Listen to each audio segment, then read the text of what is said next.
दरवर्षी 65,000 H1B विजे दिले जातात आणि त्याच्यात अजून एक 20,000 ॲडिशनल विजे हे इथे मास्टर्स किंवा ॲडव्हान्स्ड डिग्री केलेल्या लोकांना दिले जातात.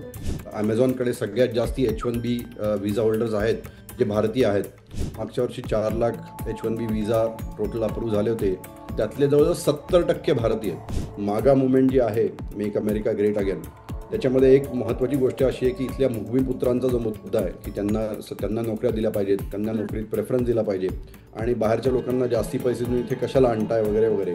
तर त्या अनुषंगाने मागा मुवमेंटचा हा एक महत्त्वाचा मुद्दा आहे ज्याच्यासाठी ट्रम्पनी ही गोष्ट केली आहे. स्थलांतरित लोकांचा मुद्दा किंवा इथल्या मूल लोकांचा मुद्दा हा नेहमीच राहिलेला आहे, पण आता डोनाल्ड ट्रम्पच्या कारकिर्दीमध्ये तो मुद्दा अतिशय स्ट्रॉंग झाला आहे. बाहेरची लोकं येऊन आमच्यापेक्षा जास्ती पैसे कमवतात हे कुठे ना कुठे त्यांना खुपायला लागलं आहे. सध्या असं झालं आहे की गेल्या 6-7 महिन्यात जेव्हा आपण बाहेर जाऊन परत येतो तेव्हा आपल्याला काय प्रश्न विचारले जातील, किती त्रास दिला जाईल आणि कुठलं तरी लॉ काढून आपल्याला कदाचित थांबवलं जाईल का, ही भीती प्रत्येकाला वाटते.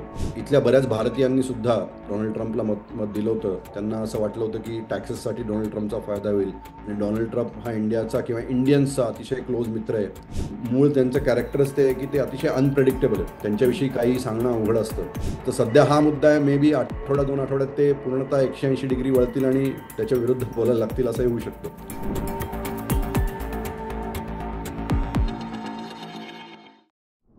नमस्कार, मी आरती कुलकर्णी. द पॉलिटिक्स या युट्यूब चॅनेल मध्ये तुमचं स्वागत आहे. आधीच डोनाल्ड ट्रम्प यांनी भारतावर टॅरिफ लागू केला, 50% टॅरिफ लावण्यात आला आणि त्यानंतर भारतातून अमेरिकेमध्ये जाणारे खास करून IT कर्मचारी जे आहेत त्यांना जो H1B व्हिसा लागतो त्याच्यावर अवाढव्य फी ट्रम्प यांनी आकारलेली आहे. त्याच्याबद्दलची एक्झिक्युटिव्ह ऑर्डर त्यांनी काढलेली आहे. या सगळ्याबद्दल आपण बोलणार आहोत ज्येष्ठ पत्रकार रोहित कुलकर्णी सरांशी. रोहित सर थेट अमेरिकेमधून वॉशिंग्टन DC मधून या चर्चेमध्ये सहभागी झालेले आहेत. रोहित सर, खूप खूप स्वागत आहे तुमचं द पॉलिटिक्स या युट्यूब चॅनेल मध्ये. धन्यवाद.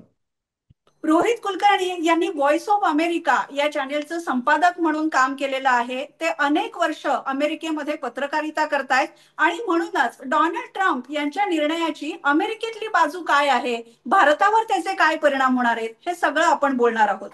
रोहित सर, पहिल्यांदा तर डोनाल्ड ट्रम्प यांनी H1B व्हिसा बद्दल ही जी ऑर्डर काढलेली आहे याचा अर्थ काय होतो?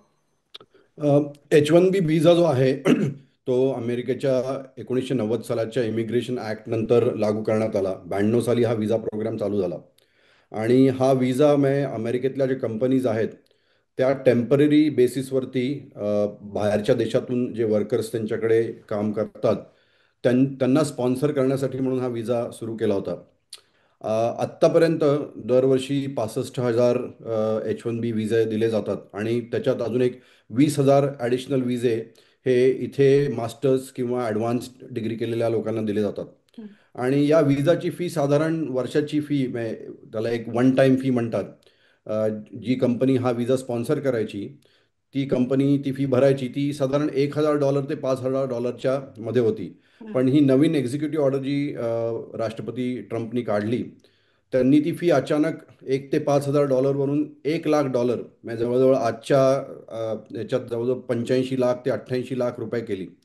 आणि त्यामुळे बऱ्याच कंपनींचं धाबं दणाणलं, कारण का H1B व्हिसा होल्डर्स यांना वर्षाला $60,000 मिनिमम सॅलरी द्यावी लागते आणि त्याच्यात तुम्ही जर अजून $1,00,000 ॲड केले तर कंपनीसाठी मुख्यत्वे ज्या छोट्या कंपनीज आहेत त्यांना हा फारच मोठा प्रॉब्लेम निर्माण झाला.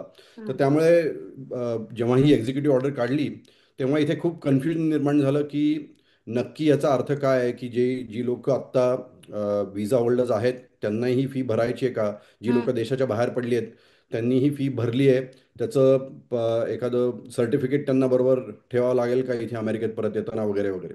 बरोबर. डोनाल्ड ट्रम्प यांनी जो धक्कादायक निर्णय जाहीर केला, रोहित सर तुम्ही असं म्हणालात की ही फी जवळजवळ 88 लाखांपर्यंत जाते आणि जेव्हा हा निर्णय जाहीर झाला तेव्हा अमेरिकेत काम करणारे जे भारतीय आहेत, संशोधनासाठी गेलेले आहेत, उच्च शिक्षित जॉबसाठी गेलेले आहेत, त्या सगळ्यांमध्येच एक गोंधळ उडाला आणि कंपन्यांनी त्यांना ॲडवायझरी जारी केली की तुम्ही जर अमेरिकेच्या बाहेर असाल तर तातडीने परत या किंवा जिथे आहात तिथेच राहा. आणि त्याच्यामुळे खूप प्रकारचा असा एक गदारोळ निर्माण झाला. पण आता व्हाईट हाऊसने बऱ्याचपैकी क्लॅरिफिकेशन दिलेली आहेत, त्यानंतर स्थिती थोडी सुधारली आहे का? स्थिती बरीच सुधारली आणि मी काही उदाहरणं देऊ इच्छितो. माझ्या ओळखीतली 2-3 लोकं जी भारतात व्हिसा स्टॅम्पिंगसाठी गेली होती हम्म. आणि त्याच्यानंतर आपल्या आई-वडिलांना भेटून 2-3 आठवड्यांनी परत येणार होती. जेव्हा ही एक्झिक्युटिव्ह ऑर्डर आली, तेव्हा त्यांचं खरं म्हणायचं तर अगदी धाबं दणाणलं. कारण का त्यांना कळेना की आता त्यांनी भारतातनं इथे परत यावं. जर परत येऊन त्यांना इथे इमिग्रेशनमध्ये थांबवलं आणि त्यांच्याकडे काही कागदपत्र विचारली की त्यांनी त्यांच्या कंपनींनी ही फी दिली आहे की नाही, तर त्यांनी यायचं की नाही परत, आणि मग परत आले तर इथे काय होऊ शकतं, मग इथून परत पाठवतील का, असं हम्म. बरंच कन्फ्युजन होतं. आणि कंपन्यांनाही सुरुवातीला कळत नव्हतं, कारण का ॲमेझॉन सारख्या कंपन्या, ॲमेझॉनकडे सगळ्यात जास्ती H1B व्हिसा होल्डर्स आहेत जे हम्म. भारतीय आहेत. त्या कंपन्यांनाही कळत नव्हतं, तर त्यांनी बऱ्याच कंपन्यांनी आपल्या एम्प्लॉईजना ईमेल पाठवले की कोणी जर आत्ता देशाच्या बाहेर जात असेल आणि जरी हम्म. तुम्ही विमानात बसला असाल तरी तुम्ही विमानातनं उतरा आणि परत या. का 21 सप्टेंबर रात्री 12ची मुदत दिली होती सुरुवातीला, की ही फी 21 सप्टेंबर रात्री 12च्या आत भरलेली असली पाहिजे किंवा त्याचं डॉक्युमेंटेशन पाहिजे. त्यामुळे एक प्रकार शुक्रवार ते रविवार अतिशय कन्फ्युजन इथे क्रिएट झालं होतं आणि बऱ्याच लोकांना कळत नव्हतं की त्यांनी काय केलं पाहिजे. पण आणि जी लोक पहिल्यांदी देशाच्या बाहेर गेली होती, ज्यांचं पहिल्यांदी H1B स्टॅम्पिंग होणार होतं, त्यांनाही कळत नव्हतं आणि कंपनीशी कम्युनिकेट सुद्धा करता येत नव्हतं. पण विकेंडला म्हणजे साधारण रविवारी व्हाईट हाऊसनी त्याच्यावरती एक क्लॅरिफिकेशन दिलं की ही फी नवीन विजा ॲप्लिकेशन्ससाठी आहे बरं. आणि आत्ता करंट जे होल्डर्स आहेत त्यांच्यासाठी नाही आहेत, तर त्यांना काही प्रॉब्लेम नाही, ते परत येऊ शकतात. बरोबर. आणि पण आता रोहित आता सर, त्यामुळे स्थिती थोडी ह्याच्यामध्ये सुधारली आहे. काही जण असे पण आहेत की ज्यांना H1B व्हिसा जो आहे तो रिन्यू करावा लागतो 3 वर्षांनी. त्यांच्यावर याचा काही परिणाम होणार आहे का? ही फी जी आहे ती आता सध्या तरी असं म्हणतात की फक्त नवीन विजा ॲप्लिकेशनसाठी आहे. ज्यांना तो रिन्यू करायचा आहे त्यांना, ज्यांनी किंवा रिन्यू केला आहे किंवा करतायत त्यांना तो प्रॉब्लेम नाही आहे. पण आत्ता सध्या तरी 1 लाख ही नवीन ॲप्लिकेशनसाठी आहे. आणि त्या अनुषंगाने सांगायचं म्हणजे 2024मध्ये जवळजवळ 4 लाख H1B विजा अप्रूव्ह केले गेले. दरवर्षी 65,000 प्लस 20,000 म्हणजे 85,000 हे नवीन ॲप्लिकेंट्स असतात. हं. पण जे रिन्युअलला जातात असे सगळे मिळून मागच्या वर्षी 4 लाख होते. तर आता हे जे 65,000 आणि 20,000 म्हणजे 85,000 जे नवीन ॲप्लिकेशन्स येतील हं. त्यांच्यासाठी ही फी लागू केली गेलेली आहे. ही आत्ता तरी रिन्युअलसाठी नाही आहे. बरोबर. म्हणजे नव्याने जे अर्ज करतील त्यांच्यासाठी ही फी आहे. जसं तुम्ही सांगितलं की H1B व्हिसा हे मोठ्या प्रमाणामध्ये दिले गेले आणि भारत आणि चीन हे जर दोन मुख्य देश आपण पाहिले तर त्याच्यामध्ये भारतीयांचं प्रमाण हे जास्त आहे. रोहित सर, तुम्ही वॉशिंग्टन डीसी मध्ये काम करताय, डोनाल्ड ट्रम्प यांचा सगळा कारभार तुम्ही बघताय. डोनाल्ड ट्रम्प अशा प्रकारे भारताला आणि भारतीयांना का टार्गेट करतायत? हे एकीकडे टॅरिफ वॉर चालू आहे भारताबरोबर. रशियामधनं आपण जे तेल खरेदी करतो त्याचा मुद्दा धरून त्यांनी भारतावरती टॅरिफ लावलेत. आणि हे मला असं म्हणणं अवघड आहे की हे फक्त भारताच्या विरुद्ध आहे म्हणून करतायत. पण एक हं. गोष्ट खरी आहे की जसं मी म्हणलं, मागच्या वर्षी 4 लाख H1B विजा टोटल अप्रूव्ह झाले होते. त्यातले जवळजवळ 70% भारतीय आहेत. आणि चीन दुसऱ्या नंबरवरती आहे, पण त्यांचं त्यांचं फक्त 12% आहेत. म्हणजे तुम्हाला किती तफावत आहे ह्याच्यात समजेल की मेजॉरिटी H1B हे भारतीय लोकांसाठीच आहेत. आणि हं. इथली जी राज्य आहेत, मुख्यतः कॅलिफोर्निया, टेक्सास, न्यूयॉर्क, न्यूजर्सी, आमचं राज्य म्हणजे वॉशिंग्टन DC एरिया, इथे सगळ्यात जास्ती H1B होल्डर्स राहतात. तर आणि बऱ्याच म्हणजे ह्याच्या सांगितल्याप्रमाणे सगळी मेजॉरिटी लोक ही भारतीय लोक असल्याने त्यांना सगळ्यात जास्ती त्रास होतोय आणि या कंपनीजना सुद्धा त्रास होतोय जे भारतीय लोकांना इथे आणतात या या प्रोग्राम थ्रू.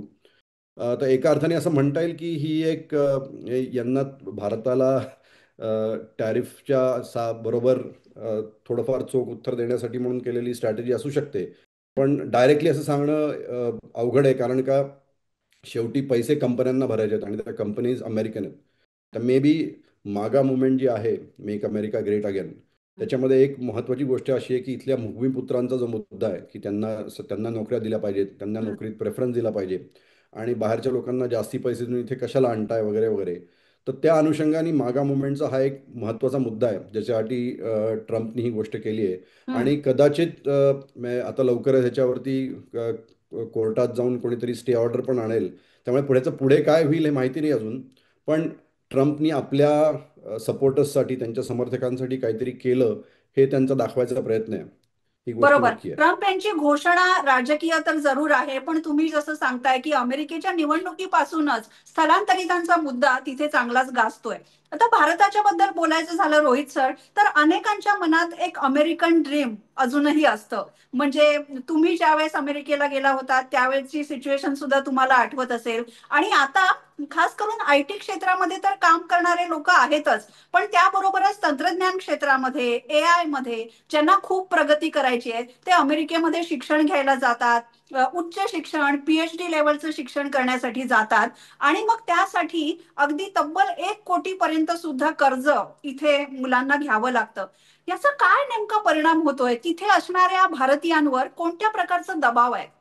सगळ्यात मोठा परिणाम किंवा सगळ्यात मोठा इफेक्ट आहे हा इथे येणाऱ्या स्टुडंट्सवरती होणार आहे. कारण का हम्म. अ, गेल्या काही वर्षात साधारण 10 लाख स्टुडंट इथे येत होते. भारतातनं आणि चायनातनं सगळ्यात जास्त विद्यार्थी इथे यायचे. आणि जसं मी इथे शिक्षणासाठी आलो, शिक्षण झाल्यानंतर तुम्हाला इथे एक OPT नावाचा प्रकार असतो, ज्याच्या अंतर्गत तुम्हाला काही क्षेत्रांमध्ये 1 वर्षाचं, एका अर्थाने तुम्ही म्हणू शकता की 1 वर्ष तुम्हाला कुठेही काम करायची तुमच्या क्षेत्रात मुभा होती. हम्म. विजा लागायचा नाही आणि तेवढ्यात तुम्ही एखादी कंपनी जी तुम्हाला हायर करायची ती नंतर तुमचा विजा स्पॉन्सर करायची. तर तुम्हाला 1 वर्ष मिळायचं तुमच्या शिक्षणानंतर.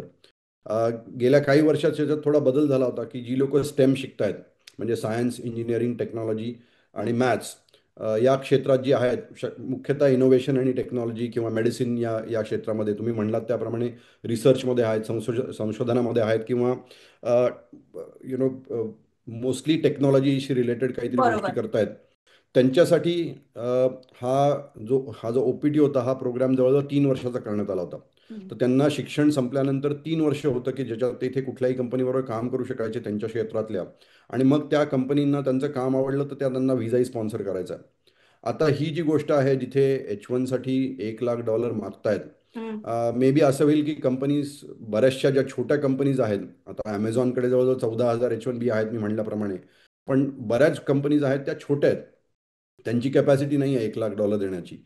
आणि त्यामुळे ह्याचा परिणाम इथे येणाऱ्या स्टुडंट्सवरती जो ऑलरेडी दिसायला लागला आहे की जर इथे भविष्य नसेल, की इथे हम्म. येऊन अभ्यास करायचा, इथल्या कॉलेजमध्ये शिक्षण घ्यायचं आणि नंतर इथेच काम करायचं आणि जी काय तुम्ही इन्व्हेस्टमेंट केली होती तुमच्या शिक्षणासाठी ती हम्म. परत मिळवायची, हे एक सिंपल जे गणित होतं भारतीयांसाठी, त्याच्यात थोडा प्रॉब्लेम निर्माण होणार आहे. आणि त्याचे ऑलरेडी इफेक्ट दिसायला लागलेत. बरेचसे स्टुडंट्स माझ्या मते हल्ली आता अमेरिकेला यायचं का UKला जायचं का ऑस्ट्रेलियाला जायचं, तर ते अशा अशा ठिकाणी जाणं पसंत करतील जिथे ही इमिग्रेशन पॉलिसी जी आहे ती हम्म. त्यांच्यासाठी फेवरेबल आहे, ज्याच्यामुळे त्यांना फायदा होतो.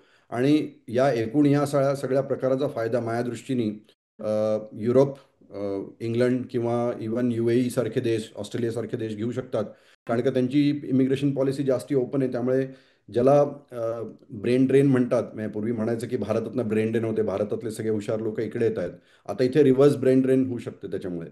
बरोबर. रोहित सर, तुम्ही असं म्हणालात की अमेरिकेतून परत भारतामध्ये लोक येऊ शकतात किंवा UK, कॅनडा, न्यूझीलंड, ऑस्ट्रेलिया अशा देशांमध्ये सुद्धा जाऊ शकतात.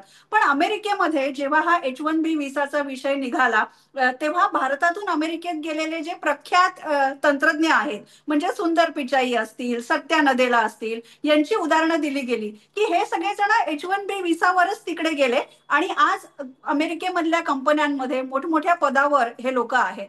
पण सर, तुम्ही आता जे बघताय अमेरिकेमध्ये खास करून जे हाय स्किल्ड जॉब आहेत IT मधले, की ज्याला उच्च तंत्रज्ञानाचं शिक्षण लागतं, वेगवेगळी कौशल्य लागतात, अशी माणसं अमेरिकेमध्ये खरंच कमी आहेत का? त्यांना भारतातल्या लोकांचीच गरज आहे का? हा हा जेव्हा हा विजा सुरू केला होता 1990मध्ये, तेव्हा हा मूळ मुद्दा हाच होता की अमेरिकेत टेक्नॉलॉजी ज्या पद्धतीने वाढतीये किंवा ज्या पद्धतीने इनोव्हेशन होतंय, नवीन तंत्रज्ञान येतंय, त्याच्यासाठी जेवढी लोकं लागतात, जेवढे इंजिनियर्स लागतात, जेवढे सायंटिस्ट लागतात, ज्याला हाय स्किल्ड इमिग्रेंट्स म्हणतात किंवा हाय स्किल्ड जी लोकं लागतात, हम्म. त्यांची संख्या तेवढी नाही आहे. आणि तुम्ही बघायला जाल तर अमेरिकेची आज पण लोकसंख्या जवळजवळ 325 मिलियन आहे.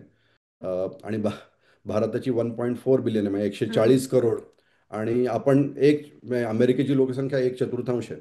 तर त्यामुळे जेव्हा हा प्रोग्राम स्टार्ट केला होता तेव्हाच हा विचार करण्यात आला होता. आणि आजही ती स्थिती काही फार बदललेली नाही आहे. कारण का स्टेममध्ये मुख्यतः बाहेरची लोकं येतात, इथली लोकंही करतात काम, पण स्टेममध्ये ही त्याला इथे डर्थ ऑफ स्किल्ड वर्कर्स म्हणतात, की स्किल्ड काम ज्यांना येऊ शकतं अशा लोकांची जी संख्या आहे ती कमी आहे. त्यामुळे ती संख्या पूर्ण करण्यासाठी हा विजाचा प्रोग्राम स्टार्ट केला होता आणि आजही ती स्थिती आहे. म्हणजे बऱ्याचशा कॉलेजेसमध्ये जेव्हा तुम्ही इंजिनिअरिंग किंवा टेक्नॉलॉजीचे प्रोग्राम बघाल, तेव्हा त्यात शिकणारी मॅक्सिमम लोक ही बाहेरची आहेत. आणि 40 मधल्या साधारण एक 15 एक लोक ही इथली असतील, पण बाकीची सगळी लोक बाहेरची असतात. त्यामुळे ही स्थिती तर नेहमीच राहणार आहे. आणि पुढे जाऊन जर ही फी लागू करण्यात आली, तर कदाचित कंपन्या जास्ती आउटसोर्सिंग करायला लागतील इथे इथे हायर करण्यापेक्षा. तर हा हा मुद्दा तर नक्की आहे की इथे हायस्किल्ड इमिग्रेशन किंवा हायस्किल्ड लेबर्स हे अजूनही कमी आहेत आणि त्याच्यासाठी त्यांना बाहेरच्या देशातल्या लेबर्सवरती. आणि तुम्ही म्हणलात तसं म्हणजे सुंदर पिचाई सुद्धा इथे शिकायला आले होते. नंतर सध्या नदेलाई आहेत इथे, किंवा असे बरेच आहेत जे टेक्नॉलॉजीमध्ये इथे आहेत. काही काही लोक सरळ H1 वरती इथे आली होती, काही काही लोक इथे स्टुडंट म्हणून आले आणि नंतर त्यांचा H1 झाला, ग्रीन कार्ड झालं आणि ते इथेच राहिले. पण ही संख्या आजही कमी आहे इथे इथल्या लोकांची. आणि कंपनीजना ती जरूर नक्कीच लागणार आहे. बरोबर आहे. म्हणजे एवढंच कशाला, डोनाल्ड ट्रम्प यांचे जे जवळचे सहकारी मानले जातात एलॉन मस्क यांनी सुद्धा सांगितलेलं आहे की ते सुद्धा H1B विसावरच अमेरिकेमध्ये आले आणि मोठ्या प्रमाणामध्ये त्यांनी तंत्रज्ञानामध्ये करिअर बनवलं. पण सर, आपण बघतोय अमेरिकेतच नव्हे, वेगवेगळ्या देशांमध्ये आता स्थलांतरितांच्या विरोधातली मोहीम खूप तीव्र होतीये. त्याला राजकीय कारणं असोत किंवा सामाजिक कारणं असोत, हे सगळं आहेच. पण गेल्या काही वर्षामध्ये, म्हणजे तुम्ही जेव्हा अमेरिकेमध्ये राहताय त्याच्यानंतर काय बदल झाले, तुमची मनस्थिती तिथे कशी आहे? थोडंसं इन्सिक्युअर वाटतं का? हा, आमच्यासाठी ही सिच्युएशन नाही आहे इन्सिक्युरिटी. म्हणजे आजूबाजूला जी भारतीय आपली कम्युनिटी आहे किंवा हम्म. इथे बाकीचे भारतीय आहेत, जे टेम्पररी विजावरती आहेत, ज्यांची ग्रीन कार्ड झाली नाही आहेत किंवा ग्रीन कार्ड्स व्हायला खूप वर्ष लागली आहेत, अशा लोकांकडे बघून थोडंसं विचित्र वाटतं. कारण का पूर्वी ही प्रोसेस अतिशय स्मूथ होती. आता तसं राहिलं नाही आहे. स्थलांतरित लोकांचा मुद्दा किंवा त्याला काय म्हणतात, इथल्या इथल्या मूल लोकांचा मुद्दा हा हम्म. नेहमीच राहिलेला आहे. पण आता डोनाल्ड ट्रम्पच्या कारकिर्दीमध्ये तो मुद्दा अतिशय स्ट्रॉंग झाला आहे. आणि बरेच ठिकाणी असं झालं आहे की बाहेरची लोक येऊन आमच्यापेक्षा जास्ती पैसे कमवतात. हे कुठे ना कुठे त्यांना खुपायला लागलं आहे. ह्याचा अर्थ असा नाही की त्यांच्याकडे ती स्किल्स आहेत की त्यांना त्या नोकऱ्या मिळतील. पण प्रत्येकाला तेवढी काय म्हणतात प्रत्येकाची बौद्धिक पातळी तेवढं समजण्याची आहे असा मुद्दा नाही आहे. कारण का बऱ्याचशा हम्म. कॉलेजेसमध्ये शिकवणारी लोक सुद्धा बाहेरची आहेत. प्रोफेसर्स कुठेही बघाल, बरोबर. शास्त्रज्ञ असू द्यात किंवा बरीचशी लोक बाहेरची आहेत. आणि या हम्म. सगळ्या जॉबना पैसेही जास्त मिळतात. पण कुठे ना कुठे इथल्या लोकांना ते वाटतं, जे खास करून मागामधली जी लोक आहेत, त्यांना असं वाटतं की आमच्यावरती अत्याचार होत आहे. हे हम्म. आमचा देश आहे, आता बाहेरची लोक येऊन आमच्या देशात जास्ती आमच्यापेक्षा चांगलं करतायत. पण हा मुद्दा नेहमीच राहील. आणि हम्म. हे एक सिक्लिकल प्रोसेस ज्याला म्हणता येईल तसं आहे की तुम्ही जगभरात सगळीकडे बघाल तर आधी ग्लोबलायझेशन खूप खूप जोरात होतं, की आपण सगळे म्हणायचो की कोणी कुठे जाऊन कसंही काम करू शकतो वगैरे वगैरे. हम्म. आणि आता सगळ्या देशांमध्ये थोडा थोडा तो भूमिपुत्रांचा मुद्दा पुढे यायला लागला आहे. पण माझ्या मते काही वर्षांनी ही परिस्थिती परत बदलेल. ओके. आणि ही परिस्थिती आम्हाला as बदलेल such अशी आशा सगळ्यांनाच आहे. पण रोहित सर, तुमचे कितीतरी मित्रमंडळी असतील की जे फक्त भारतातूनच नव्हे, वेगवेगळ्या देशांमधून अमेरिकेमध्ये आलेले असतील. त्यांच्यामध्ये आता कुठेतरी असा सूर उमटतोय का की आपण जरी H1B विसावर नसलो, आपण जरी इथले नागरिक असलो, तरी सुद्धा आपल्याला मिळणारी जी ट्रीटमेंट आहे त्यामुळे आपण आपल्या देशात परत जावं, तिथे करिअर करावं? ज्यांना तसे चान्सेस मिळतात आणि ज्यांची तशी इच्छा आहे ते ऑलरेडी परत जायला लागलेत. आणि हम्म. काही काही लोकांमध्ये थोडीशी भीती आहे त्या संदर्भात. कारण का मध्येही सरकारने इथे एक हे स्क्रुटिनी चालू केली होती की हम्म. गेल्या काही वर्षात जे आय थिंक 53 मिलियन विजाज दिले गेलेत हम्म. वेगवेगळे, ते प्रत्येक विजाची ते स्क्रुटिनी करणार आहेत. मला एक्झॅक्टली नंबर आत्ता आठवत नाही आहे, पण अतिशय मोठा नंबर होता. आणि त्यात असं होऊ शकतं की एखाद्याला कुठली तरी क्वेरी येऊ शकते. आता सध्या सध्या असं झालं आहे की गेल्या 6-7 महिन्यात जेव्हा आपण बाहेर जाऊन परत येतो, तेव्हा आपल्याला काय प्रश्न विचारले जातील, किती त्रास दिला जाईल आणि हम्म. कुठलं तरी लॉ काढून आपल्याला कदाचित थांबवलं जाईल का, ही हम्म. भीती प्रत्येकाला वाटते. त्यामुळे अशी काही काही लोकं आहेत माझ्या ओळखीची जी टेम्पररी विजावरती आहेत, जे देश सोडू इच्छित नाहीत. आणि इवन आता बऱ्याच लोकांचे आई-वडील ज्यांच्याकडे ग्रीन कार्ड आहे, जे पूर्वी 4 महिने 5 महिने भारतात राहायचे आणि यायचे, त्यांनाही आधी ती भीती असते. मी स्वतःचं उदाहरण देऊ शकतो की माझ्या वडिलांचं ग्रीन कार्ड आहे. जेव्हा त्यांना इथे यायचं होतं तेव्हा मी स्वतः भारतात आलो आणि माझ्याबरोबर त्यांना आणलं. ह्याच्यासाठी की बाबा त्यांना तिथे थांबून काही प्रश्न विचारले तर त्यांना तो त्रास नको, किंवा त्यांना सांगितलं की नाही तुम्ही येऊ शकत नाहीत तर काही प्रॉब्लेम नको म्हणून. आणि मध्ये अशा काही केसेस झाल्या होत्या ज्याच्यात काही काही आई वडिलांना परत पाठवलं होतं. तर ती भीती आहे. आणि त्यात सुद्धा काय आहे की लॉ किंवा त्यातले जे रूल आहेत ते नेहमीच होते, फक्त आता त्याचं अतिशय जोरात इम्प्लिमेंटेशन चालू केलं, किंवा त्याचं त्याचं इंटरप्रिटेशन कसं करायचं एखाद्या गोष्टीचं हे त्या इमिग्रेशनच्या ऑफिसरवरती अवलंबून असतं. त्यामुळे त्या अनुषंगाने लोकांना त्रास होतोय, तर तेवढी भीती आहे काही लोकांमध्ये. पण जोपर्यंत तुम्हाला दुसरीकडे करिअरसाठी तेवढे ऑप्शन्स मिळत नाहीत तोपर्यंत जाणं अवघड आहे. आणि मी म्हणलं तसं, जेव्हा तुम्ही इथे तुमचा तुमचा वेळ आणि तुमचे पैसे इन्व्हेस्ट केलेत तर कुठे ना कुठे ती इच्छा असतेच की ते पैसे परत मिळवाय. बऱ्याचशा बरोबर. स्टुडंट्सची तीच इच्छा आहे, त्यामुळे ते प्रयत्न करत राहतात जोपर्यंत त्यांना बाहेर काही ऑपॉर्च्युनिटी मिळत नाही. बरोबर. एवढा सगळी इन्व्हेस्टमेंट असते, पैशाची असते, वेळेची असते, इमोशनल इन्व्हेस्टमेंट सुद्धा असते. आणि असं हे अमेरिकन ड्रीम घेऊन परत आपल्या मायदेशात येणं हा किती मोठा दबाव असेल हे आपण समजू शकतो. पण रोहित सर, एक राजकीय प्रश्न मी तुम्हाला विचारते की डोनाल्ड ट्रम्प आणि पंतप्रधान नरेंद्र मोदी यांच्या मैत्रीबद्दल इतकी वर्ष खूप बोललं गेलं. भारत आणि अमेरिका हे कसे नॅचरल मित्र आहेत, नैसर्गिक मित्र आहेत, याबद्दलही बोललं गेलं. आणि अमेरिकेतून भारतात येणं, भारतातून अमेरिकेमध्ये जाणं, ही प्रोसेस इतकी काही जाचक मानली जात नव्हती. मग अचानक असं काय झालं की भारत आणि अमेरिका यांच्यामधले संबंध इतके बिघडले? आता अचानक काय झालं हे सांगणं अवघड आहे, पण एक गोष्ट खरी आहे की अ, इथल्या बऱ्याच भारतीयांनी सुद्धा हम्म. डोनाल्ड ट्रम्पला मत मत दिलं होतं. त्यांना असं वाटलं होतं की टॅक्सेससाठी डोनाल्ड ट्रम्पचा फायदा होईल. आणि डोनाल्ड ट्रम्प हा इंडियाचा किंवा इंडियन्सचा अतिशय क्लोज मित्र आहे. आणि हम्म. त्याचं तुम्ही बघाल तर अगदी विवेक रामस्वामीपासून कॅश पटेलपर्यंत किंवा तुलसी गॅबडपर्यंत भारतीय मुळाची लोक त्याच्याशी संबंधित आहेत. ते त्याच्या मंत्रिमंडळात आहेत, किंवा विवेक रामस्वामी त्याच्या प्रचारात अगदी पुढे होता. तर त्यामुळे त्यांना म्हणजे काही भारतीयांना इथे ज्यांना ट्रम्प आवडायचा त्यांना एक कॉन्फिडन्स होता की ट्रम्प आपल्यासाठी सगळं व्यवस्थित करेल. पण at the same time Donald Trump यांची भूमिका अशी आहे माझ्या मते की त्यांची जी वोट बँक आहे, जी 72 ते 75 मिलियन लोक, 7.5 करोड लोक त्यांना मत देतात, की परत मागा मुवमेंटची लोक आहेत, जी मुख्यतः गोरी लोक आहेत, हम्म. किंवा अमेरिकेतल्या छोट्या छोट्या गावांमधली शहरांमधली लोक आहेत, जी काही झालं तरी ट्रम्पना सपोर्ट करतात. माझ्या मते ट्रम्पना कुठे ना कुठे असं वाटतं की त्यांनी त्यांचे मुद्दे जे आहेत ते जास्ती पुढे आणावे. आणि त्यामुळे एकीकडे ते दाखवायचा असा प्रयत्न असे करतात की मी कोणाला फेवर करत नाहीये. ना भारत माझा मित्र आहे, ना ऑस्ट्रेलिया माझा मित्र आहे. हम्म. मी फक्त माझ्या लोकांच्या फायद्याचं बघतोय. आणि माझ्या मते अशी कुठे ना कुठे ती फिलॉसॉफी असावी. कारण का एकीकडे भारताबरोबर सध्या संबंध खराब आहेत, टॅरिफचा इश्यू चालला आहे. दुसरीकडे आत्ताच मध्ये त्यांनी स्टेटमेंट दिलं होतं की भारत माझे मोदींबरोबर खूप चांगले संबंध आहेत आणि हम्म. भारत आणि अमेरिका नॅचरल अलायज आहेत वगैरे वगैरे. तर ही सध्याची स्थिती आहे. आणि डोनाल्ड ट्रम्प ची कारकीर्द लक्षात घेता ही स्थिती कधी बदलू शकते. एका हम्म. आठवड्यात गोष्टी परत नॉर्मलाइज होऊ शकतात. त्यामुळे त्यांचा मूळ त्यांचं कॅरेक्टरच ते आहे की ते अतिशय अनप्रेडिक्टेबल आहेत. हम्म. त्यांच्याविषयी काही सांगणं अवघड असतं. तर सध्या हा मुद्दा आहे. मे बी आठवडा 2 आठवड्यात ते पूर्णतः 180 डिग्री वळतील आणि त्याच्या विरुद्ध बोलायला लागतील असंही होऊ शकतं.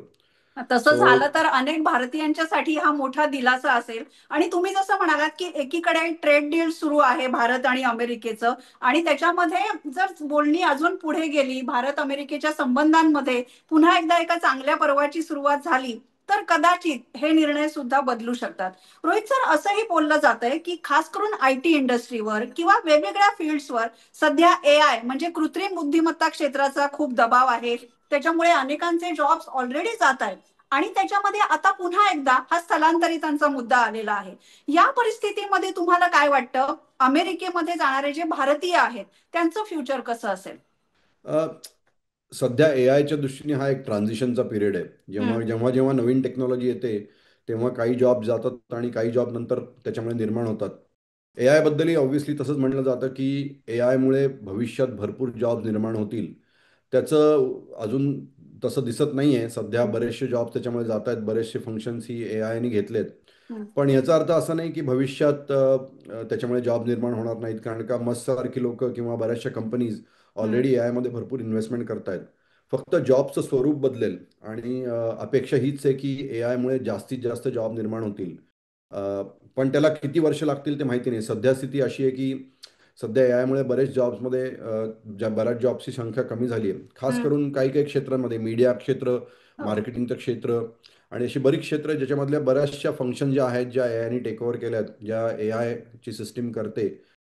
पण मी म्हणलं तसं हे एक ट्रान्झिशन पिरियड आहे. आपण जर इतिहासात बघितलं की एकेकाळी कपडे हातमागावरती विणले जायचे आणि हं, नंतर जेव्हा मशिनरी आली, जेव्हा तेव्हा जे हातमागावरती काम करणारे लेबर होते त्यांच्या नोकऱ्या गेल्या. तर हं, कुठे ना कुठे एक इंडस्ट्रियलायझेशन सारखीच स्थिती आहे. आणि गेल्या पुढच्या 5-6 वर्षात कळेल की ए आयनी जॉब्स अजून निर्माण होत आहेत का कमी होत आहेत. हं, आणि बरेचसे जॉब्स हे माझ्या मते चेंज होतील किंवा त्यांची फंक्शन्स बदलतील. असं असं साधारण म्हणलं जातं, इथले हं, एक्सपर्ट्स त्याच्याबद्दल बोलतात. पण सध्या जे स्टुडंट्स आहेत जे इथे येतात किंवा भारतीय जे इथे शिकू इच्छितात, त्यातली बरीचशी लोक ऑलरेडी ए आय शिकायला लागलेली आहेत. तर हं. त्यामुळे त्यांना त्यांना नक्कीच भविष्यात चांगल्या नोकऱ्या मिळतील. बरोबर. एआयच्या दृष्टीने किंवा भविष्यातल्या जॉबच्या दृष्टीने ज्यांच्याकडे जास्त कौशल्य असतील, असे एम्प्लॉई सगळ्याच कर्मचाऱ्यांना कंपन्यांना सुद्धा हवे असतील. रोहित सर, तुम्ही जसं सांगितलं की आपण एका ट्रान्झिशन मधून जातोय आणि डोनाल्ड ट्रम्प हे खास करून अमेरिकेचे राष्ट्राध्यक्ष असताना ते जे निर्णय घेतात त्याचे जगावर सगळीकडे परिणाम होत आहेत. त्याच्यामध्ये आव्हानं सुद्धा खूप होत आहेत. पण हा सगळा ट्रेंड बघितला तर तुम्हाला काय वाटतं, राजकीय धोरण एकीकडे पण अमेरिकेतली माणसं भारतीयांशी कसं वागतात? अ, अमेरिकेतली माणसं भारतीयांशी, मी आता गेली 25 वर्ष इथे आहे, मला कधीच कुठल्याही प्रकारचा त्रास झाला नाही आहे. एक गोष्ट आहे की काही लोक थोडीफार काही लोकांना चांगले अनुभव येतात, काही लोकांना वाईट अनुभव येतात. साधारण छोट्या शहरांमध्ये जिथे एक्सपोजर कमी आहे, तिथे काही काही लोक विचित्र न्यूज वाचून त्यांच्यावरती त्याचा थोडा परिणाम होतो. हं, पण ही स्थिती सगळीकडे असते. जसं भारतातही कधी कधी होतं हं, की लोकांना ज्याला आम्ही इथे मिसइन्फॉर्मेशन किंवा ज्यांच्याकडे पूर्ण इन्फॉर्मेशन नाही आहे दुसऱ्या माणसाच्या बाबतीत, तेव्हा त्याच्या मनात जे काय असतं ते ते सांगणं अवघड असतं. तर बऱ्याच लोकांना इथे म्हणजे शक्यतो चांगलेच अनुभव आलेले आहेत, पण काय काय वाईट अनुभव येत असतं नेहमीच. आणि असे इन्सिडेंट्स नेहमीच होतात हं, सगळीकडे. सध्या या या इन्सिडेंट्सच्या संख्येमध्ये थोडी वाढ झाली आहे, कारण का त्यांना त्यांची पॉवर परत मिळाल्यासारखं वाटतंय. पण हं, याचा अर्थ असा नाही की ओव्हरऑल अमेरिकेमध्ये शक्यतो आणि मोठ्या शहरांमध्ये तर कधीच जास्ती त्रास होत नाहीत. हं, थोडेफार इन्सिडेंट्स सगळीकडे होत असतात. हं. आणि ते फक्त इथे नाही, ते जगात सगळीकडेच होतात कुठल्याही देशांमध्ये. बरोबर. एक राजकीय प्रपोगंडा सुद्धा असतो की स्थलांतरित तुमच्या नोकऱ्या घेतायत, तुमच्या संस्कृतीवर आक्रमण होत आहे. पण अमेरिकेचं आपण जर एकूण सोशल फॅब्रिक बघितलं तर बरेच जण वेगवेगळ्या देशांमधून येऊन अमेरिकेमध्ये स्थिरावलेले आहेत आणि ऍक्सेप्टन्स सुद्धा अमेरिकेमध्ये खूप जास्त आहे. डोनाल्ड ट्रम्प असे निर्णय घेताना अमेरिकेतल्या बहुसंख्य लोकांना असंही वाटतंय का की हे आपल्यासाठी हितकारक नाही, अशा पद्धतीनं अतिरेकी विचार करणं याच्यामुळे आपलंच कुठेतरी नुकसान होत आहे, अशी भावना सुद्धा आहे का? हो, डोनाल्ड ट्रम्पचे जे विरोधक आहेत ते आधीपासूनच असं म्हणत आलेत की डोनाल्ड ट्रम्पचे जे काय निर्णय आहेत ते हं, अमेरिकेचं जे मूळ आहे, अमेरिकेची जी मूळ संकल्पना आहे की अमेरिका हा एक इमिग्रंटचा देश आहे, याच्या थोडंफार विरोधात आहे. हं, पण त्याचं म्हणणं असं आहे की तो इल्लीगल इमिग्रंटच्या विरोधात आहे. जे लिगल इमिग्रंट्स इथे आहेत, हं, जे लिगल पद्धतीने अमेरिकेत आले, ज्यांनी लिगल पद्धतीने विजा घेतला, त्यांच्या तो विरोधात नाही आहे. हं, पण मी म्हणल्याप्रमाणे काही लोकांना या गोष्टी कळत नाहीत. काही लोक दुसऱ्या देशातल्या लोकांना बघतात किंवा जे दुसऱ्या ॲक्सेंटनी इंग्लिश बोलतात, त्यांच्याशी बोलून त्यांना असं वाटतं की बाबा हा बाहेरचा आहे, हा इथे कशाला आला आहे, आणि हा हं, जर बाहेरचा माझ्या देशात आला आहे तर यांनी माझ्या गोष्टी ऐकल्या पाहिजेत. हा माझ्यापेक्षा वरती जाता कामा नये. आणि ती स्थिती काही काही ठिकाणी आहे, पण हं. ही स्थिती नेहमीच आहे. आणि ह्याच्यात न्यूज आणि मीडियाचा सुद्धा तेवढाच मोठा हात आहे, कारण का बरोबर. काही काही गोष्टींना न्यूजमुळे जास्ती त्याला काय म्हणतो आपण, न्यूज बघून जास्ती बढावा मिळतो किंवा हं. लोक त्याला चुकीचं समजतात आणि त्याच्यामुळे असले इन्सिडेंट्स होतात. तर विरोधक नेहमीच म्हणत आलेत ट्रम्पना की ट्रम्पची इमिग्रेशन पॉलिसी चुकीची आहे, पण त्यांचं म्हणणं असं आहे की ते इलिगल इमिग्रेशनच्या विरोधात आहेत म्हणून. तुम्ही अतिशय महत्वाचा मुद्दा मांडलात की बेकायदेशीररित्या जे स्थलांतरित अमेरिकेमध्ये जात आहेत त्यांच्या विरोधामध्ये सुद्धा अमेरिकेमध्ये मोठी मोहीम उघडण्यात आलेली होती. आणि ज्या स्थलांतरितांना भारतामध्ये पाठवण्यात आलं, पायाला साखळदंड बांधून किंवा हाताला बेड्या घालून, त्याच्यावर सुद्धा मोठ्या निषेधाच्या प्रतिक्रिया उमटलेल्या होत्या. आणि आता तर आर्थिक, सामाजिक, कौटुंबिक असे अनेक प्रकारचे फटके खरं तर डोनाल्ड ट्रम्प यांच्या या निर्णयामुळे बसणार आहेत. पण तुम्ही अमेरिकेमध्ये इतकी वर्ष राहताय, भारतामधून अमेरिकेमध्ये ज्यांना जायचं आहे, ज्यांचं अजूनही अमेरिकन ड्रीम आहे, त्यांना तुम्ही काय सांगाल? अमेरिकन ड्रीम अजूनही शाबूत आहे, कारण का जरी डोनाल्ड ट्रम्पनी काय काय हे नवीन कायदे लागू केले असले तरी बऱ्याच कायद्यांना कोर्टमध्ये चॅलेंज केलं गेलेलं आहे. आणि ही स्थिती आत्ता आहे, पुढच्या वर्षी ही स्थिती असेलच असं नाही आहे. मी हम्म, म्हणल्याप्रमाणे डोनाल्ड ट्रम्प अतिशय अनप्रेडिक्टेबल आहेत.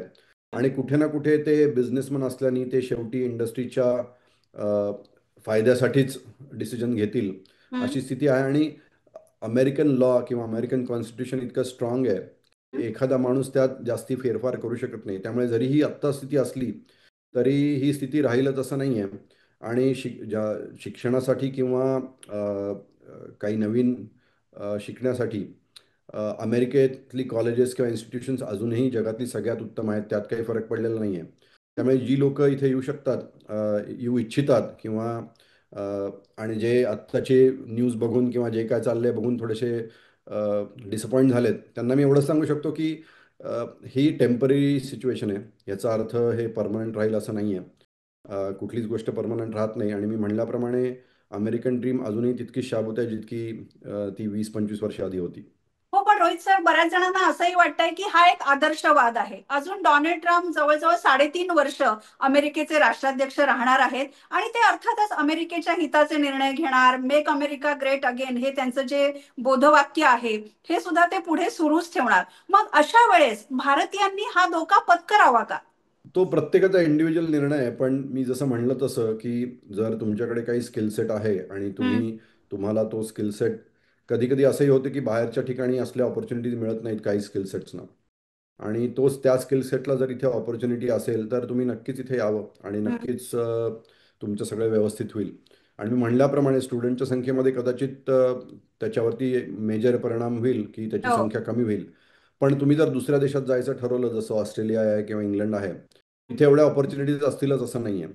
आणि इव्हन तिथल्या इमिग्रेशन पॉलिसीज कधीही बदलू शकतात. त्यामुळे हम्म, ही स्थिती नेहमीच राहणार आहे. आणि मी हम्म, म्हणलं तसं यांनी जरी डिसिजन्स काही घेतली असली तरी ती अजून पूर्ण कायद्यामध्ये त्याचं रूपांतर झालेलं नाही आहे. कारण हम्म, का कंपनीज त्याला चॅलेंज करतायत, बाकीची लोक चॅलेंज करतायत, डेमोक्रॅटिक पार्टी त्याला चॅलेंज करते. त्यामुळे त्याचं जोपर्यंत कायद्यात रूपांतर होत नाही हम्म. आणि त्या अतिशय स्ट्रिक्टली लागू केल्या जात नाहीत, तोपर्यंत त्याच्याबद्दल विचार करण्यात काही पॉईंट नाही आहे. बरोबर. पण आत्ता तरी हे निर्णय तसेच्या तसे लागू होत आहेत. डोनाल्ड ट्रम्प यांनीच ती एक्झिक्युटिव्ह ऑर्डर काढलेली आहे. रोहित सर, अगदी शेवटचा प्रश्न. भारतामध्ये अशी चर्चा सुरू झालेली आहे की तुम्ही जेव्हा अमेरिकेत गेलात, खास करून तुमच्यासारखे अनेक जण, तेव्हा परिस्थिती वेगळी होती. भारतामध्ये तेवढ्या संधी नव्हत्या करिअरच्या. पण आता भारतातली परिस्थिती सुद्धा बदललेली आहे. आपण विकसनशील देश आहोत, प्रगतीकडे जातोय आणि त्यामुळे इथे सुद्धा जोरदार संधी आहेत. त्यामुळे अमेरिकेमधून पुन्हा एकदा भारतात लोक परततील आणि भारतामध्येच आपण करिअर घडवूया, अशी मनोवृत्ती वाढीला लागेल. याबद्दल तुम्हाला काय वाटतं? तुम्ही वॉशिंग्टन डीसी मध्ये आहात म्हणून विचारते. अशी मनोवृत्ती गेली 10 वर्ष मी ऑब्झर्व केली आहे. बरीच लोक भारतात जाऊ इच्छितात, कारण का आता भारतात त्यांना तेवढेच पैसे मिळतात किंवा भारतातली जी एकंदरीत परिस्थिती आहे, इथे ज्या गोष्टी तुम्ही एन्जॉय करायचा त्याच गोष्टी तुम्ही भारतातही एन्जॉय करू शकता. पण याचा अर्थ प्रत्येकाला त्या पद्धतीचं काम मिळेल असं नाही. आणि दुसरी गोष्ट, आजही टेक्नॉलॉजी इंडस्ट्री भारतातली ही बरीचशी अमेरिकेवरती अवलंबून आहे. इथे जे निर्णय घेतले जातात किंवा इथल्याच कंपनीज बऱ्याचशा भारतात आहेत. त्यामुळे एकीकडे जरी आता India may be the new land of opportunity, हम्म. गेली 10 वर्ष ही आपण खूप गोष्ट ऐकतोय की भारतात खूप संध्या आहेत. तरी याचा अर्थ असा नाही, त्याची अमेरिकेवरती डिपेंडन्सी आहे आणि ती राहील. आणि तुम्ही जसं मी म्हणलं की तुम्ही जर आता इवन H1B विजामध्ये बघितलं तर त्यात नंबर 3-4ला म्हणजे टाटा कन्सल्टन्सी किंवा कॉग्निझंट या सगळ्या कंपन्या आज आहेतच, ज्यांच्यावरती इथल्या निर्णयांचा खूप मोठा परिणाम होतो. आय मीन त्या दिवशी त्यांच्या स्टॉकमध्ये बराच फरक पडला हो. होता एका दिवसात या निर्णयानंतर. सो ती डिपेंडन्सी राहील. तर त्यामुळे परत हा प्रत्येकाचा वैयक्तिक निर्णय असतो. काही लोकांना मिळते चांगली ऑपॉर्च्युनिटी, ते जातात. पण याचा अर्थ प्रत्येकाला मिळेल तसं नाहीये, आणि दुसरी गोष्ट इथेही ती मिळेल तसंही नाहीये सध्या. त्यामुळे असं सांगणं अवघड आहे. पण गेल्या 10 वर्षात इथून भारतात जाणाऱ्यांची संख्या वाढली आहे, आणि अशी काही लोक आहेत जी भारतात जाऊन परत इथे आली. त्यांना भारतात जसं करिअर करायचं होतं तसं करायला मिळालं नाही, म्हणून ते परत इथे आले, अशी स्थिती झालेली आहे. बरोबर. भारत आणि अमेरिका हे एकमेकांचे मित्र तर आहेतच आणि अनेक जण भारतातून अमेरिकेमध्ये जाऊन त्यांनी अमेरिकेला सुद्धा समृद्ध केलेलं आहे. अमेरिकेचे राष्ट्राध्यक्ष डोनाल्ड ट्रम्प हा डायस्पोरा जेवढा समजून घेतील किंवा देशादेशांमधलं नातं जेवढं समजून घेतील तेवढंच सगळ्यांचंच जगणं कुठेतरी सुकर होईल अशी आपण आशा करूया सर. मी मुद्दामच तुमच्याशी टॅरिफ बद्दल बोलले नाही, ट्रेड डील बद्दल बोलले नाही, कारण त्याच्यामध्ये बऱ्याच डेव्हलपमेंट्स होत आहेत. पण जसं तुम्ही वॉशिंग्टन डीसी मधून आणि मी मुंबईमधून आपण संवाद करतोय, जग जोडलं गेलेलं आहे, हे जग असंच जोडलेलं राहू असं आता तरी म्हणूया. आणि आमच्याशी बोलल्याबद्दल खूप खूप धन्यवाद सर. द पॉलिटिक्स हे आमचं युट्यूब चॅनेल तुम्ही लाईक करताच आहात, शेअर करताय, सबस्क्राईब सुद्धा करताय. पण H1B व्हिसा, डोनाल्ड ट्रम्प, त्याचबरोबरच अमेरिकन ड्रीम या सगळ्याबद्दल तुम्हाला काय वाटतं? अजूनही अमेरिकेत जावं वाटतं की भारतामध्ये ज्या संधी आहेत त्याचं सोनं करून इथे करिअर घडवावं? प्लीज कमेंट करायला विसरू नका आणि हे चॅनेल असंच लाईक, शेअर, सबस्क्राईब सुद्धा करा.